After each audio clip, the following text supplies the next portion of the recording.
Hiya darlings, you are welcome to our channel. My name is Morayo Ahunaya, as you probably know, and together with you, we've been on a journey together with new moms, new dads to navigate their new world with baby. Today's discussion, however, is not just directed or related to new moms and dads. It cuts across male, female, age, time. It cuts across married to single and wanting to be married. And what is that discussion? It involves all of us. That discussion, today's discussion is about family planning. Family planning. What is family planning? How do you plan your family? You know, what are the methods that you use in helping you plan your family and life effectively? If you can plan your family, you are essentially planning your life, especially as the woman, and you understand why during the course of today's discussion. About family planning, a lot of people who give out information about it are usually on the internet, you know, TikTok, Instagram, etc. are usually non-professionals or mothers, you know, and they come from a limited scope, a limited area to give those information. Sadly, is what a lot of us ingest. We don't go further. But today, I've made the extra effort of bringing a teacher of teachers into our midst, of bringing a mother of mothers into our midst, and of bringing a professional of professionals into our midst. Almost all the women that I have met here in Port Harcourt, both older and younger, know this woman. She's a household name here in Port Harcourt, and her name is Dr. Paulina. Dr. Paulina has over 23 years of experience in the obstetrician and gynecology field, and she is gracing us today with information about family planning. The next voice you'll be hearing will be hers. I want you to please sit down, take your pens, take your paper, and listen attentively, especially if you're single and wanting to be married or if you're newlywed. We will see you shortly.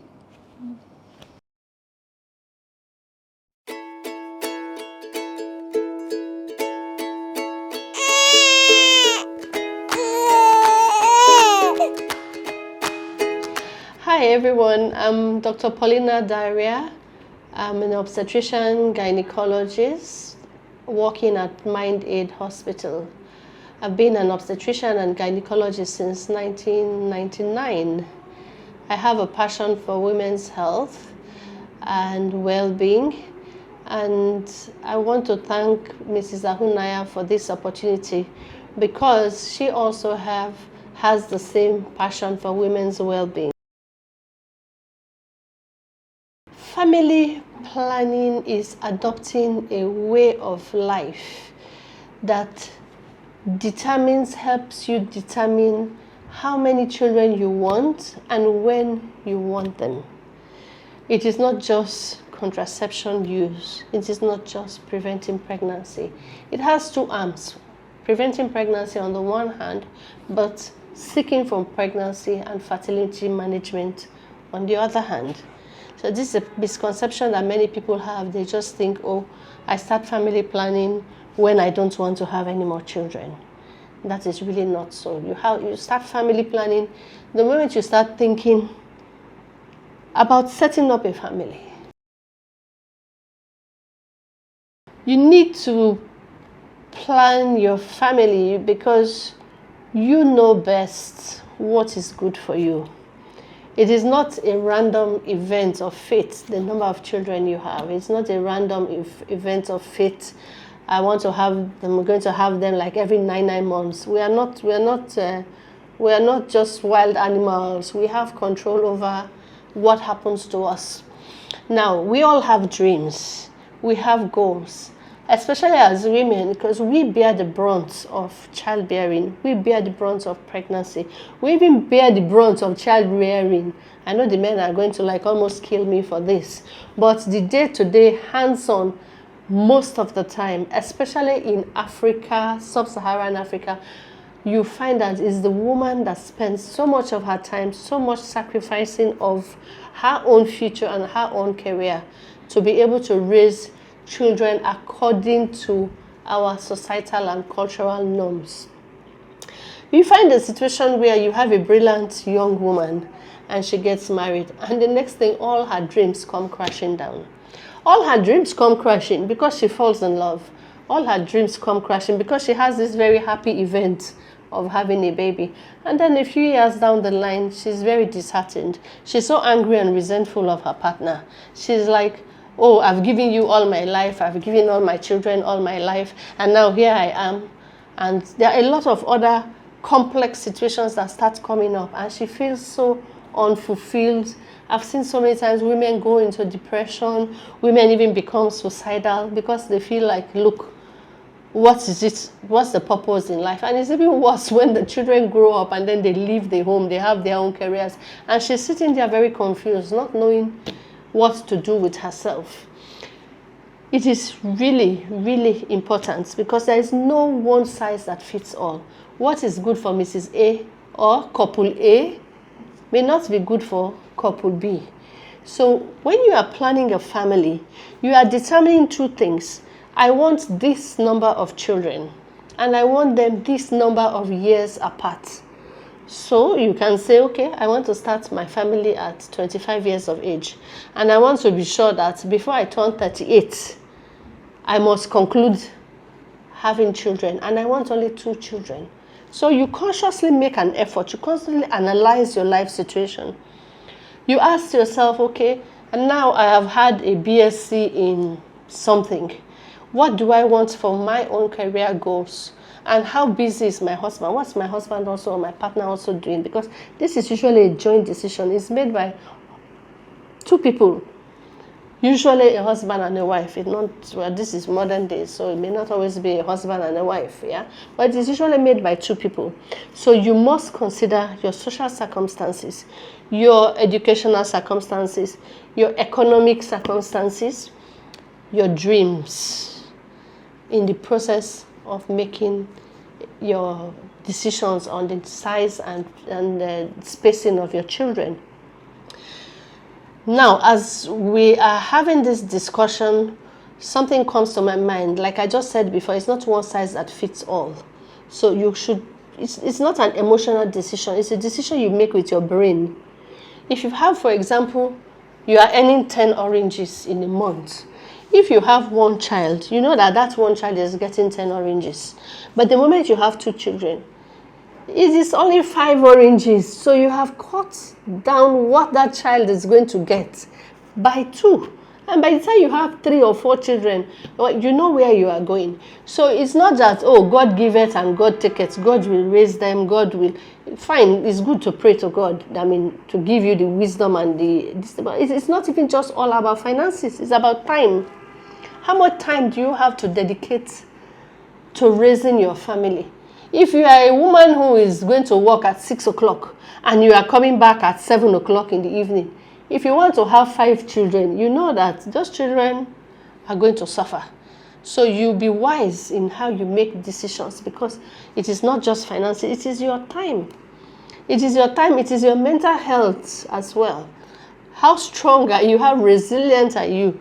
Because having a child is very demanding.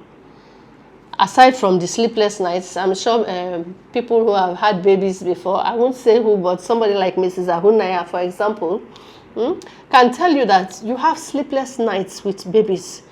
And then they start running. And then you have situations where a woman has a baby who is 3 years old. She has one who is 1 year old and she is pregnant. Like she's going to run mad because the demands are so many on her, physically, emotionally, in every way. So you think about all these things. And then you also think about your partner's own dreams. Because you cannot leave your partner out. This is a joint decision. Okay? And it is a decision that you don't start making after you have had 2, 3 children. And then you say, oh, I want to do family planning. No. You do it before you even start having children. You start this conversation when you think, oh, this person I have met is a marryable person. It's somebody I can marry. So you start planning at that time that, okay, this is somebody I want to set up life with.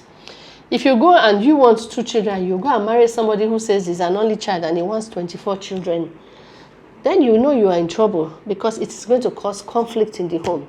You have people who have children Huge number of children. And unfortunately also is the people who don't have resources to take care of children that tend to have more. And then you find that they start sending them out to go and work in people's houses. I had to deal with a situation where a woman has 8 children and she gave her own child out to work as a housemaid. And in the middle of the night, I had to intervene because that child was thrown out at 11 in the night. Somewhere in Obibo, where you know with all these ritual killings and all the rapes that take place. And then somebody throws her out that she said she wanted to go to school. And they are not ready to pay her school fees. Beautiful, young, very intelligent girl. And when I explored what was happening, oh, mommy has 8 children. She cannot feed us. She cannot school us. And then when you are talking about, family planning with people, they will be telling you, no, that in my side, in case some die, in case some of them don't turn out good. But it is not the quantity that makes the difference. It is the quality. And the quality is also dependent to a very large extent on how much of your time, how much of your effort you are putting in raising these children. Not just leaving them to grow up anyhow. And that is not the equivalent of having money, because there are people who have money and don't raise their children. They leave it for other people to raise. Or people who have money and think, okay, the money will make up for time and other things that they are not able to give their children. So family planning is core in social engineering, core in making sure that resources are appropriately managed, because even the whole country itself is affected. Because if you have huge populations, government can't cater, you have unemployment, you have all kinds of situations that arise. So it's very integral in our well-being. You start family planning when you meet a potential partner. It is then that you should have these conversations. It is then you have to ask this person, my dear, how many children are you planning for in your life? Does it tie up with my own dreams for myself? If you start making those decisions after a ring has been put on the finger or after bride price has been paid, it might sometimes be too late. Definitely not after you have had 4 or 5 children, because by that time, your career and your life is already upside down. So make it a cold-blooded decision from your brain, not an emotional decision. Look at your circumstances in life. How much social help do you have? What does your partner want? You can marry a partner who is very narcissistic, who is only thinking of himself or herself, as the case may be, because it's 2 ways. It's not just a man. It can be on the other side as a woman. So make that decision early. This is what I want for myself in life. I'm going to have 2 or 3 or 20 children. And this is how I want to space them, so that you also don't keep on having children when you are towards the other side of reproductive life, because the risk to you and the risk to the baby itself is a lot higher when you get towards the end of reproductive life. My answer to that is before you start having sex. Actually, you should even start even before you deliver the baby, because you don't want to make an abrupt decision. But whatever it is, make sure there is something in place before you start having sex. Now, you will ask me, when do you start having sex? You start having sex when you feel like you are comfortable. It might be maybe you had an episiotomy, maybe you had a cesarean section. Obviously, if you start having sex immediately after that, the active parts of your body, because I don't know whether children are going to watch this, but every active part of your body is going to be very sore. Because after delivery, there's a whole big baby's head that passes out through that place. So if you are sore and you think you want to try and have sex, then it might be quite a bit of an issue for you. But most times, by 6 weeks, your body has returned to normal. And it is good to have a method of family planning in place, or a method of contraception in this instance in place before 8 weeks. So when you come for your postnatal clinic at 6 weeks, when your PCV is going to be checked, they are going to check if your wound has healed, they are going to check if your uterus has returned to normal and your blood pressure has returned to normal if it was abnormal. that opportunity is a good opportunity to have a discussion with your doctor or your healthcare provider about options that you have for family planning. But my advice is, even when you are pregnant, be thinking about these options. And then when you then sit with the family planner, your healthcare provider, you can raise up your concerns. These days, there is Google. Information is at everybody's fingertips.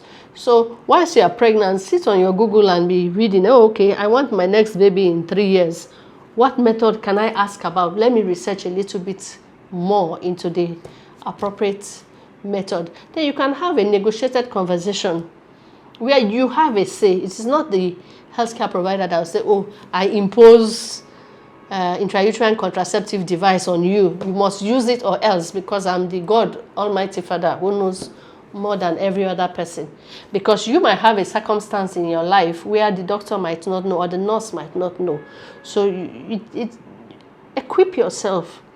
Equip yourself instead of just spending time, not equip yourself with knowledge. Go and read about all, Google it, different methods of contraception, read and say, this one is likely, it seems to fit more. So take it up with your practitioner when you get to meet your practitioner and ask more questions, clarify all your doubts and all the myths you might have had, because believe you me, there are so many fallacies out there about family planning. Everybody is a professor in family planning. Lactational amenorrhea method. Now, this is based on the fact that when you are breastfeeding, there's a hormone in your brain that grows really, really high. It's called prolactin. That's what makes you to make milk for the baby. And whilst that prolactin is high, you may not ovulate. Now, having said that, there is a comma, a huge comma, okay? Because it means you must be exclusively breastfeeding, you must be giving nighttime feeds, you must be breastfeeding on demand, and you must not be seeing your period.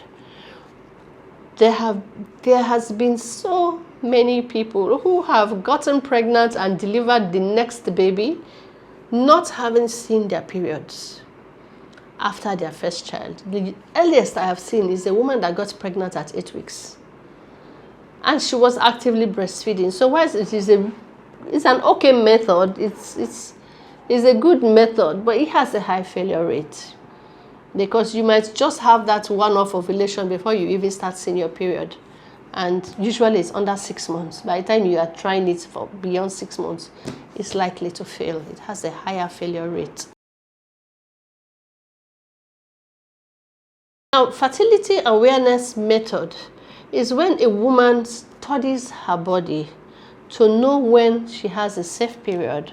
And safe period in this sense is safe period from pregnancy, and the times when she's likely to be ovulating, when if she's then exposed sexually, she might get pregnant. So you can actually use it to get pregnant, and you can use it to prevent pregnancy. There are different aspects to it. One is monitoring your, what we call the basal body temperature, using a clinical thermometer every morning before you jump out of bed, and then you will note how your temperature changes. Yeah, but that one in this environment may not be that reliable, because we also have a lot of febrile illnesses that occur. Things like malaria, catarrh, all those things that can interfere with your basal body temperature monitoring. So you need to, sorry about that. Now you need to keep and remember that that can also fail. The other one is to check the vaginal discharge. Every woman that has attained puberty has a vaginal discharge. If you don't have a vaginal discharge, then it's not normal. But if you observe your vaginal discharge, especially early in the morning when you first clean, you will see that it goes through a cyclical changes. Peri-ovulatory, just about when you are about to ovulate, you will have a long, stretchy, like when you crack fresh egg, the white that gathers around the yolk. That's the consistency and that's the look of it. And then when you hold it between your fingers, it stretches very, very, it will go like really long. You can hold it like that and stretch it. And then you wake up the next morning and it has broken up and it looks like really clear white. That tells you you've ovulated. So you can study your body over a period of time and say, oh, okay, this is how my cycle is, this is when I likely ovulate. And then some people will also have a pain in the lower abdomen, sometimes either to the right or to the left.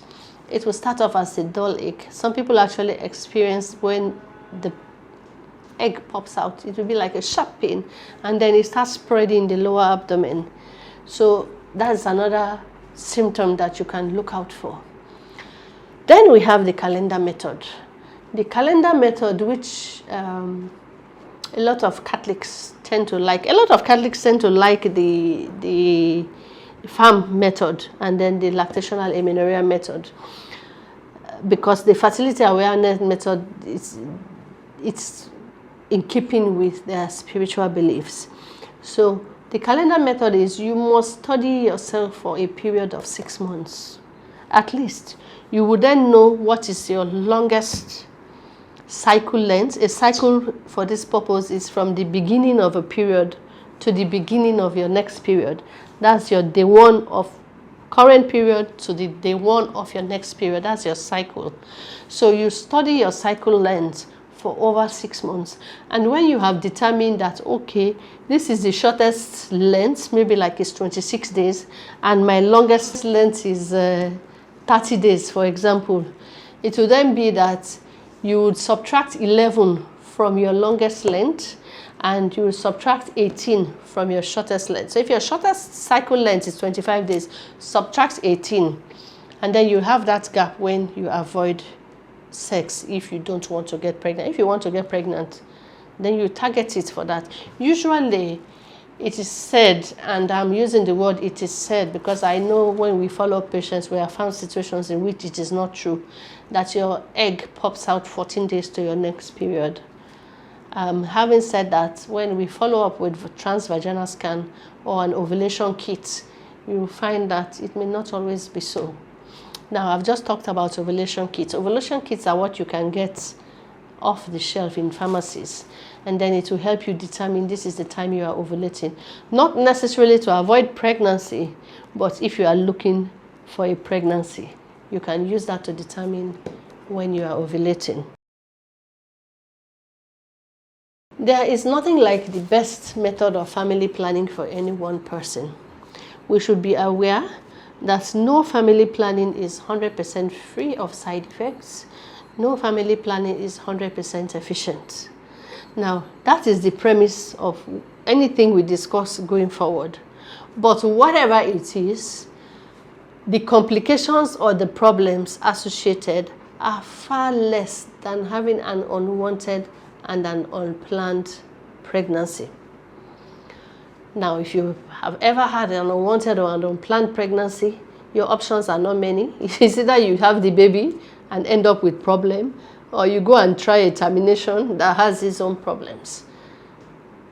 So whatever it is, whatever the side effects are, they are not as many as having an unwanted and an unplanned pregnancy. So it depends on the individual. Now, that is the essence of meeting with your clinical health provider, your family planning provider, because they will take a history. They will ask you, okay, is there anything like this in your family? Any issues of blood clots, any breast cancers, any endometrial cancers? These are not to say that they cause these cancers, no. But there are certain circumstances in which you may opt for a different kind of contraception.